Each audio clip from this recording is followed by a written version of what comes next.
Kalau boleh ditanya nyebutin kayak gimana cawapres yang diinginkan Kaisang sama tuh maksudnya PSI untuk siapa? kemudian Kakaknya Bobby. Kaisang. Iya, Bobby bisa. Itu kakak ipar, gila ya. Kakak juga. Ketemu gede bisa. Ya, kan udah masuk gitu nama kan. juga. Atau kakak yang di kaosnya kan juga bisa, Oh, iya, bisa. gitu kan. Gitu ya? Heeh. Atau kriteria-kriteria. Iya, Enggak, kalau nama boleh aja. nyebutin. Udah, nama Kalau ada. kalau Oh. ada yang mencalonkan orang seperti Mas Gibran, mungkin PSI akan dukung. Iya. Karena apa? Oke. Ya, Ini. ini Iya. clear kan? Orang Clear kan? seperti Mas Gibran. Iya, orang yang bisa memberi harapan baru tadi. Oke. Bisa Seperti Mas Gibran. Iya. Kalau ada kandidat seperti itu layak seperti didukung. orang seperti Gibran aja mau didukung, apalagi Gibrannya. Nah, Kan gitu kan kira-kira ya.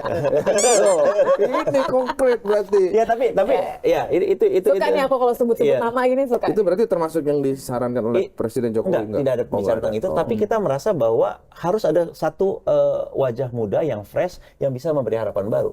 Dan di antara stok politik yang ada, yang paling mungkin itu adalah Kalau Gibran. wajah muda yang fresh, kasihan Pak Prabowo dong, kan paling sepuh. Tapi kan ini kita bicara tentang wakil. kalau Oh, fresh- wakil. kalau fresh- Wakilnya, wakilnya. Kalau misalnya yang Wakil. yang ada stoknya ini sekarang tidak bisa memberi harapan baru, minimal kita punya harapan. Oke. PSI agak Berikutnya. hati-hati ya kalau ngomong Prabowo ya. Begitu. Langsung terarah gitu.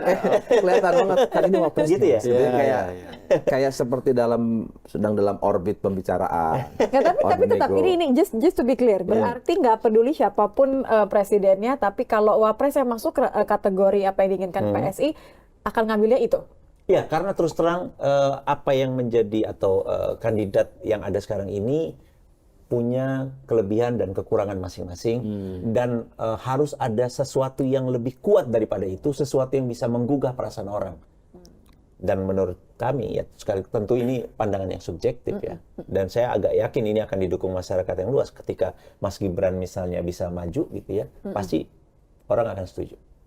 Jadi itu salah satu alasan PSI menggugat batas usia. Enggak, itu di luar.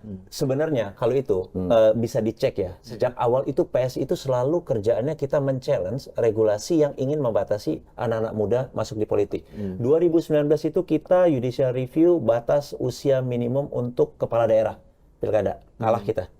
Itu waktu itu. Nah, sekarang kita men-challenge untuk calon presiden dan wakil presiden. Banyak yang kita judicial review, macam-macam dari soal kebebasan beribadah dan lain sebagainya. Kita ada itu kan salah satu salah satu instrumen politik yang bisa kita perjuangkan karena kita masih belum punya wakil di DPR RI adalah men-challenge aturan yang kita anggap tidak adil atau misalnya membatasi anak-anak muda untuk berkiprah di politik gitu loh.